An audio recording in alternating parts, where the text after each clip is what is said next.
I'm Sewist and the City and welcome to my YouTube channel.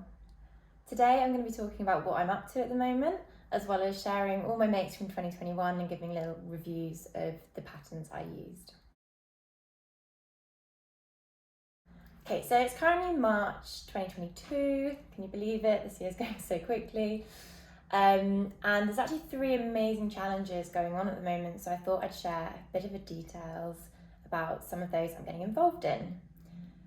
So the first is So Recreate the Look, which is being organised by Charlene and Jen, so Dressmaking and Jen Leg Tees Creatives over on Instagram.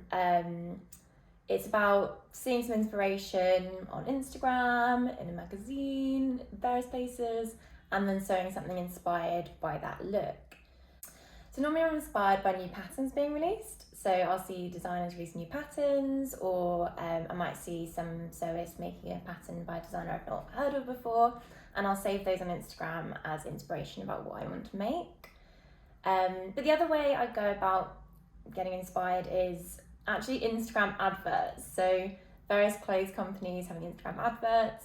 I'm probably not interested in buying their clothes, but I do save a screenshot of those ads and I keep them all in a folder on my phone, and they're good to look back on when I'm looking for some inspiration. So when I was thinking about this challenge, I had a look through that folder, and one place that I've been quite inspired by is Stitch Fix's adverts. I think they've got really good adverts. They put together little mini capsules of little garments that go together, which I find great and inspirational, because often I really struggle with thinking, okay, I've made this one thing, but what do I actually pair that with? So I found this little cute capsule on the advert. So it's a little yellow jumper, black and white skirt, and a striped t-shirt. And I thought, actually, I really want those. I already have a yellow jumper that I made in 2021, and I thought I really want to make a t-shirt, and I really want to make a black and white skirt, and I already have all the fabrics for that, so I thought actually this is perfect for this challenge. I'm making the Sabina skirt by Romana from the Little Pomegranate. It's a free pattern you can get if you subscribe to her mailing list. I think it's wonderful. The instructions are so great. If you've not done much sewing before, you could pick that up and give that a go as a beginner and still learn quite a few techniques.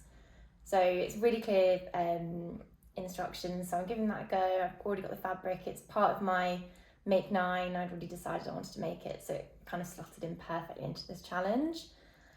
And the other thing I'm going to make it's the Florence Tee by Size Me Sewing.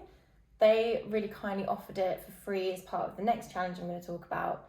And I've wanted to make a stripy tee for ages. I've had some fabric that I picked up in someone else's D-stash, so I feel good about sort of keeping fabric in circulation. So I'm gonna have a go. I've never made a t-shirt before, so I don't know why it seems like a t-shirt should be really simple, but I'm quite nervous about making a t-shirt, so please wish me luck while I give that a go. So yeah, so that was the So Recreate the Look, and I'm actually being a bit jammy this month. Am I squeezing? Well, I don't know, I think it's fine. So there's also So Frugal going on this month, which the premise of So Frugal is to create garments using a free sewing pattern and fabric already in your stash. So the Sabina skirt, that was a free pattern, and fabric I've got in my stash, so that fits in perfectly for that theme. And also the Florence Tee was very kindly offered for free as part of the challenge, so that's amazing. I'm going to give it a go, make both of them, and it doubles up for both challenges. So yeah, so the So Frugal challenge is being organised by Sam Frugalissima, I think that's how you say it, and Ruan, who's the Yorkshire Sew girl. Again, on Instagram it's being organised, but there's loads of YouTube videos of people talking about what they're making for that, so lots of things to be inspired by, and there looks like there's some good prizes as well, so I'm looking forward to taking part in that challenge as well.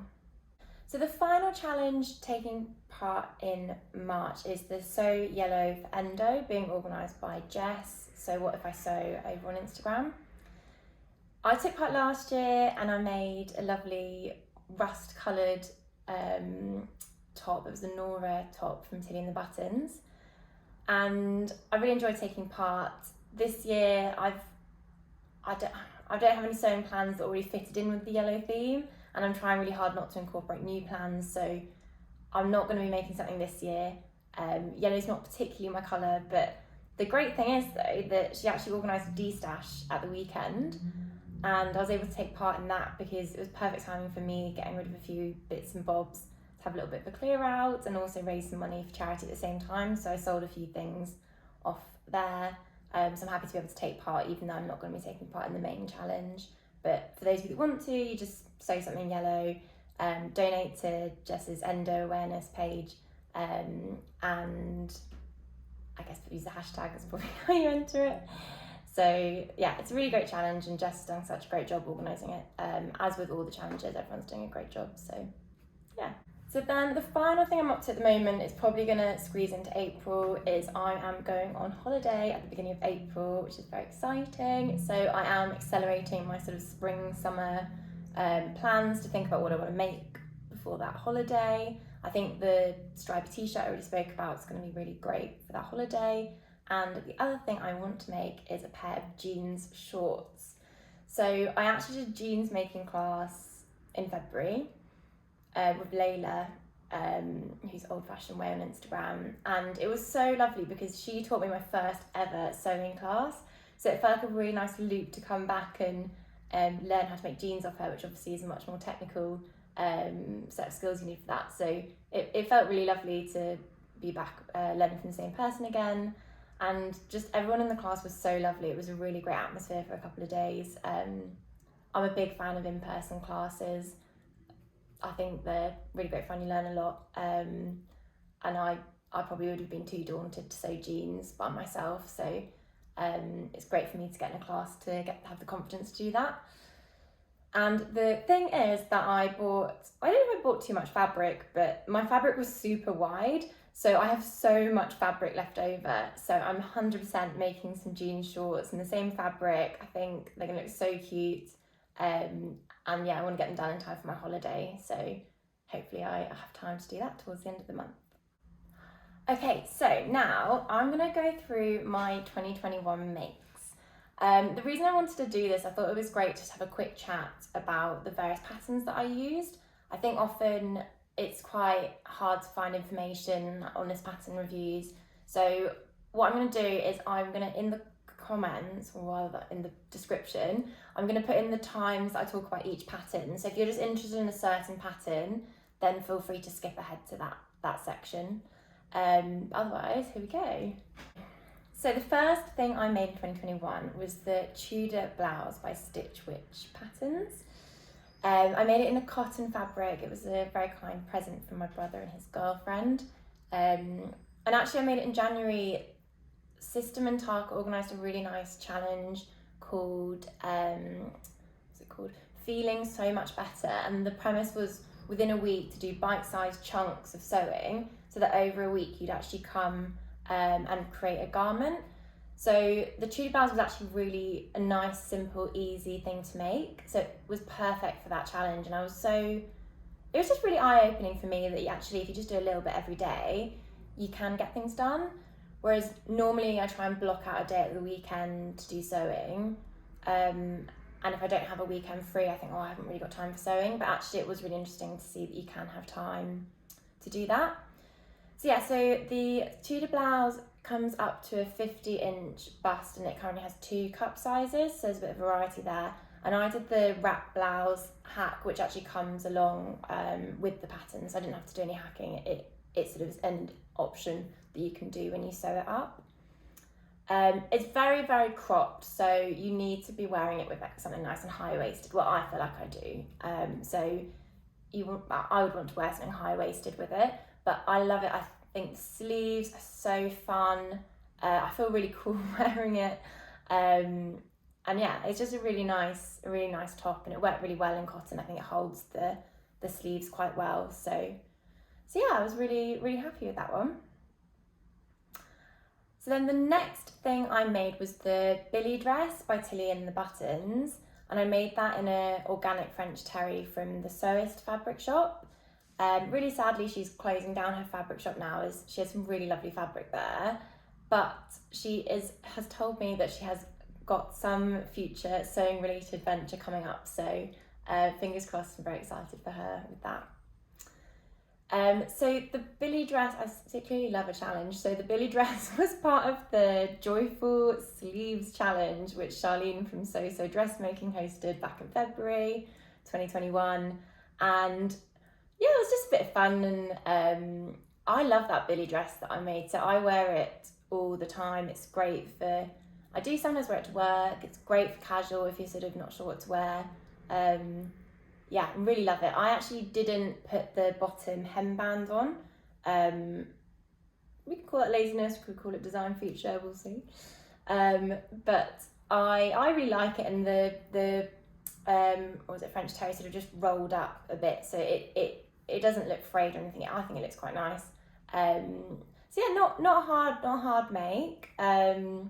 The thing that word of warning from me if you're making this pattern, so on the fabric requirements, it says if your fabric has less than 20% stretch, to use a ribbing for the neckband and all the other parts. So my fabric was exactly 20% stretch, so I thought, okay, well that should be fine. And then when I actually luckily tried on the neckband before I attached it to the dress, and it was sort of stuck on my head, was maybe at a push I could have squeezed it on, but it was just far too small. This is now just really reminding me of Elle from the Tipsy Sewer story. She sounds like she had a nightmare. I don't know if it was the same pattern, I think it was something different, but she told a really funny story in the podcast the other day that was quite similar. But yeah, so headband was not going on, neckband rather. So I actually then just cut it on the cross grain, which gave me 40% stretch, which then was completely fine. So I think, like, whatever you do, I'd say just try on that neckband over your head before you attach the dress, because if I'd attached the dress and had to unpick it, I would not have been happy. So yeah, that's my sort of little word of wisdom. Hopefully that helps. But yeah, so the Billie dress goes up to a 64.5-inch hip, so it's got a really good size range there. So yeah, overall really happy. I love the Billie. I've made 3 of them. I made 2 dresses and 1 jumper, so I think it's a great pattern. So next up, another Tilly in the Buttons. I made the Nora top. That was actually my second Nora top, and I did it in the rust colourway. It's the same fabric I used for my black Billie dress. So I made it as part of the Sew Yellow for Ender. I thought rust, just about fits the brief for yellow, and I wanted to take part in that challenge last year. So I really love it. I think I lengthened the bodice by 1 inch because I wanted it to be a really nice, warm, cosy winter jumper, and I felt like my other one was sort of letting a lot of air in. But I forgot to lengthen the slit, so that was a bit stupid because I didn't really achieve what I wanted to. But I think it's a great jumper, and it's a funny one. Like lots of people compliment me on it. I guess they like the colour. It's really nice. So yeah, I love that top. It's a good pattern to try because it's got twin stitching. So I'd never done that before making my first one, and it's quite a good skill to learn. I've by no means got it perfected. My twin stitching is rubbish and is currently unravelling itself fast from that jumper, so it's a matter of time before it comes completely unwound. But it's a good skill to learn, and I don't know, you probably do a bit more research about how to do it a bit better than I did. I did slightly shorten the sleeves. The Nora top has got very long sleeves, so try it on before you hem it to check the sleeve length. And in terms of the construction around the slit, it is fraying a bit, so I slightly struggled with that construction method. It's not a huge problem, but I'm sure there must be a neat way of doing it. I made 2 Opal trousers by Nielsen patterns, one of which is this lovely sunflower fabric that I got in a fabric swap. I cropped them so they're slightly shorter, they're more culottes rather than trousers. And then the other version I made in a wool twill from New Craft House, and they're khaki. I think, like, for me, getting into khaki as a neutral colour was pretty revolutionary for me last summer. I wore them the whole time because, let's face it, our summer here was rubbish. So having a nice slightly warmer pair of trousers but still looked summery-ish was just fantastic, and I absolutely love that pattern. It's so great that you've got the two different options in terms of, you've got the paper bag tapered trousers versus just the kind of more culotte style wide leg trousers. They're both elasticated waistbands, so super comfy. The more sort of culottes version are very, very easy and simple to make. The paper bag, they're not hard, but they just took a lot longer. They're a lot more involved. I interfaced like the inside of the paper bag part of the waistband because I was worried that it might be a bit floppy, so I wanted to give it a bit more sort of ability to stand upright. So I made that change, and then if I was going to do it again, the waist tie, so you have a bow tie at the front, that could have done with a bit of interfacing, I think, because it's very, very floppy. So that's a change I'd make if I was making them again. But yeah, really, really sort of doable, but I don't know. I think the khaki ones look super high end, so I'm so happy with them. Love them to bits, really happy with that make.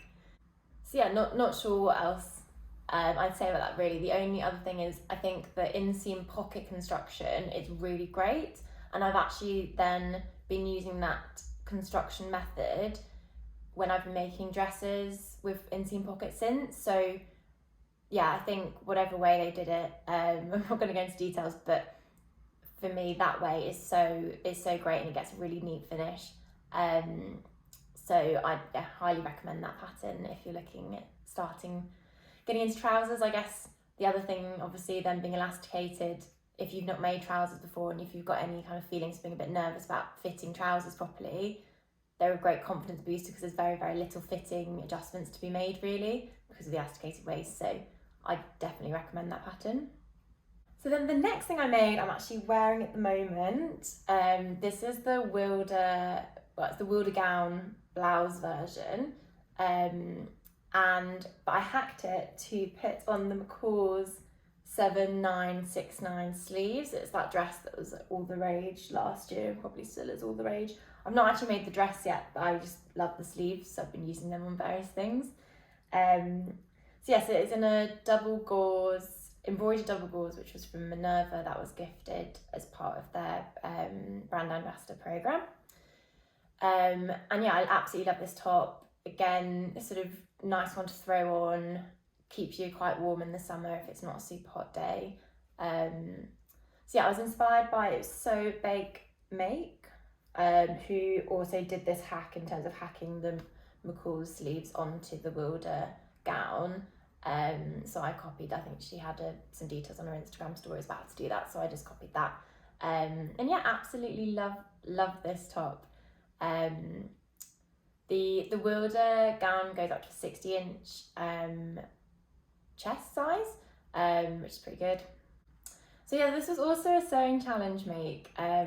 Jess from Sew What If I Sew, she clearly had a cracking year, did 2 challenges.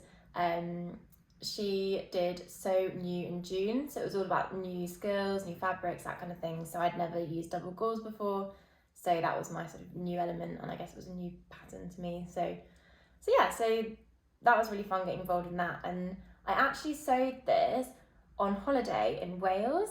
So this was a really fun revelation for me in 2021, that me and my boyfriend were going on holiday, but because we were going in the UK, we were driving, and he likes fishing. So I thought, perfect, you can go fishing for a day, I'll have a sewing day, and we can come back in the evening and have a nice evening together. And yeah, I think it was actually really fun. I love sewing, so just to have one day of my holiday devoted to sewing was a really lovely way to spend it. Obviously the rest of the holiday was great too, but yeah, it's just a really nice thing to do, and one of the benefits of staying local when you go on holiday. So the next thing I made was the By Hand London Flora dress. I went to a sewing class at the new craft house. It was Elise Alexa's bodice fitting masterclass, and it was such a great class, and I learned so much about bodice fitting. I definitely need to make sure I keep up my skills to make sure I'm still using them, but I learned a lot, and I came away with this perfect fitting bodice for the Flora dress, and so obviously it was like, need to make the dress. They've just released their Flora dress in a larger size bracket, so it's now going up to a size 38, and they've got 2 different cup sizes, so that's a really inclusive size pattern. And they've added a few sort of extra things like tie straps and some frill straps, so yeah, it's a really great pattern.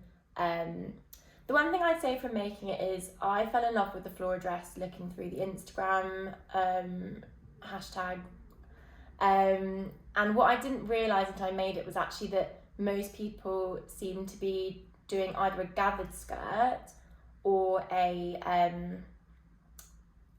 circle skirt, or half circle or full circle, I'm not sure. Whereas the actual pattern has some pleats on the front and different pleats on the back. I don't know the names because I don't know the names of types of pleats, but various different pleats on it, and I really don't like the way it hangs on my body. It sort of, in some places looks like it's like too big, and then some places too small, and to me it just doesn't look quite right on my body. So I wish I'd known before I made it that actually most people making it are hacking it and doing something different with the skirt. So that's something to bear in mind if you are thinking about making it and you've seen any like beautiful inspiration pictures. Just have a look and see like, have they actually done the pattern, or have they hacked it. On to one of my favourite makes from the year. It's really hard to pick. I think it's top. Well, there's so many great ones, so I don't know. But I absolutely love this. It's the Vogue 1735, and it is in this lovely mint viscose from Rainbow Fabrics, and I wore it a lot in the summer. I wore it to nice special occasions. I also dressed it down for just more casual wear, and I absolutely loved it. It was a trying make because, no fault of the pattern, I just sewed I can't remember what I did, but I sewed the panels on the wrong way, and I made a big mistake that I had to go back and fix. But the fact that I got over that and still in love with the dress is obviously really promising.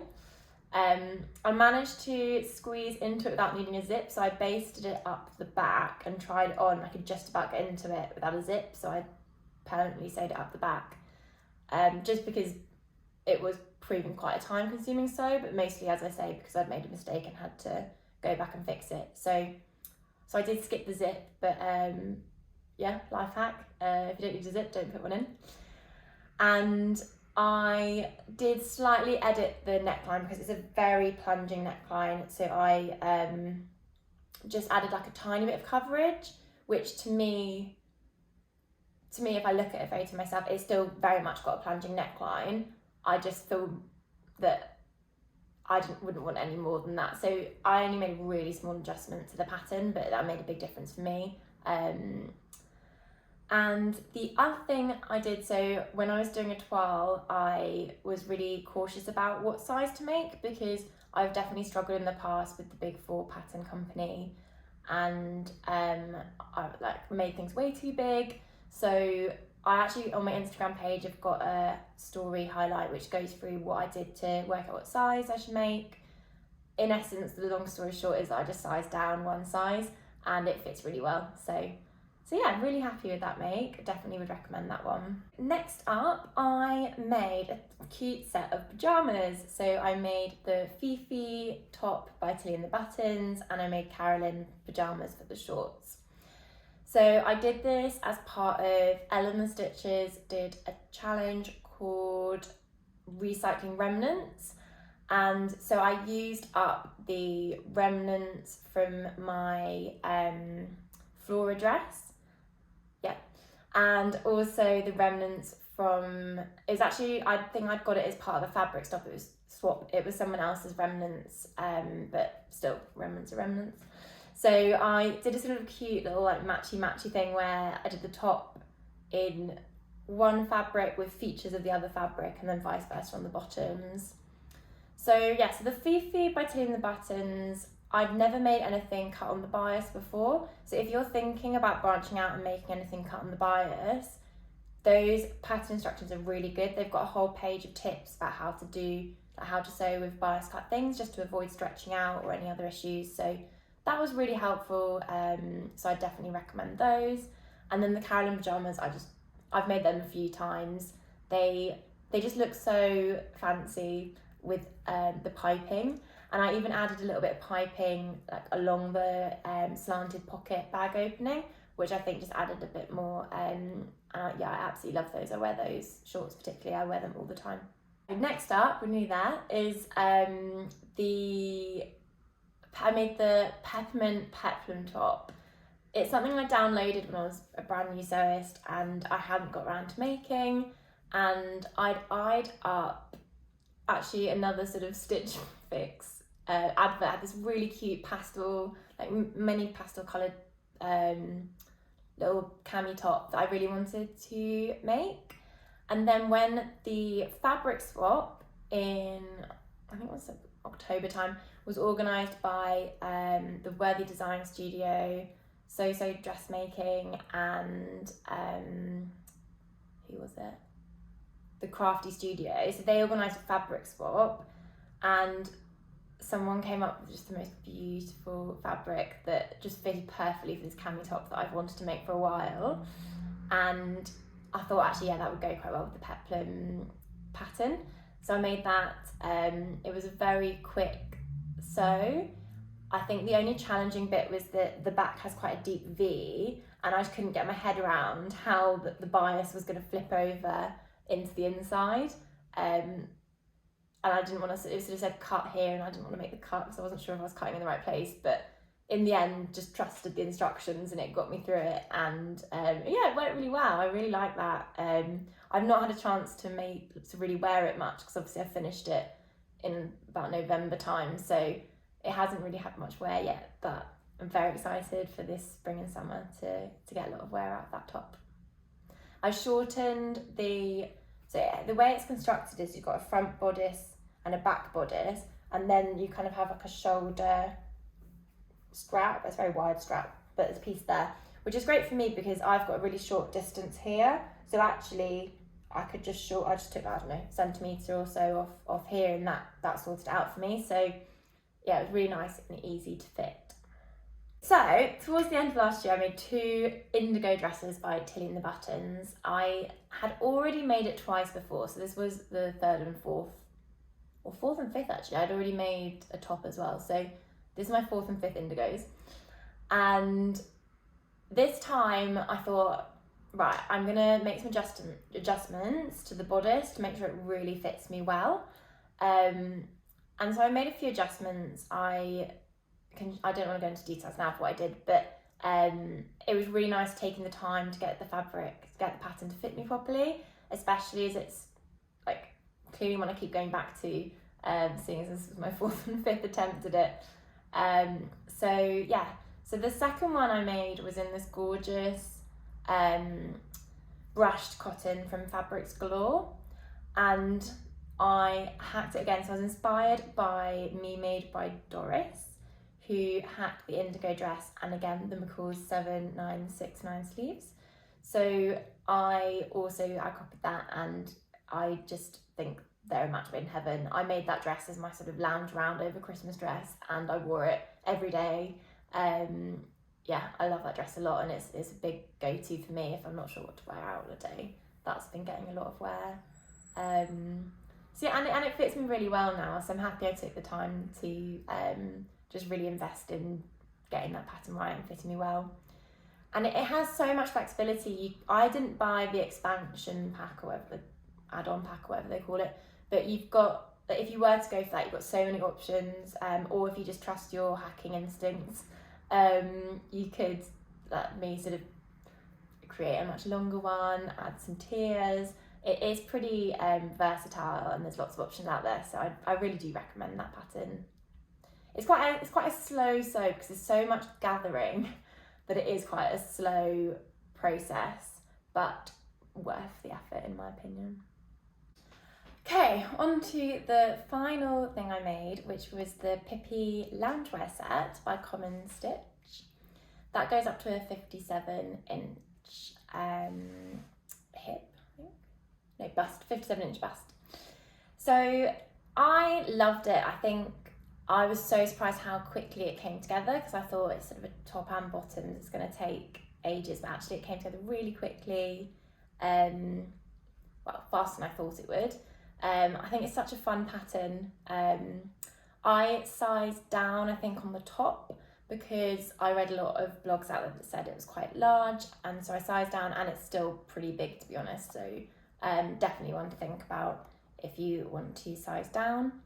The other thing to think about is if you're a beginner sewer, I wouldn't necessarily recommend this pattern, because the instructions are quite sparse and don't really explain what some of the terminology means, unlike lots of other patterns that I think people are quite used to in the indie sewing market. So, but yeah, if you've done a few projects and if you've done all the common terms, then definitely it's a great pattern, really great to give it a go. I wanted to conquer my buttonhole fear, but if you are afraid of buttonholes and don't want to try and conquer your fear, you could just stitch the two bodice pieces together and just put buttons on top and not worry about the buttonholes, because the reality is you can so easily get it over your head, so there's no need really to have those buttons, they just look pretty. The only change I made to the pattern construction was to the cuff piece, to put that as a round piece before attaching it, because it just gave a neater finish, as opposed to attaching the cuff onto the rest of the sleeve and then sewing up the inseam all together, because then that would have left like a raw edge on the cuff, which I didn't think was as neat. So I'd recommend changing that up if you're giving it a go. So that's everything from me on my 2021 makes. You can get more regular updates from me over on Instagram at SewistandCity. I honestly was really blown away by all the comments on my first video. It's really sweet that everyone was so supportive of this. So if you've enjoyed this video or found it interesting, please do give it a like and subscribe for future updates. Bye!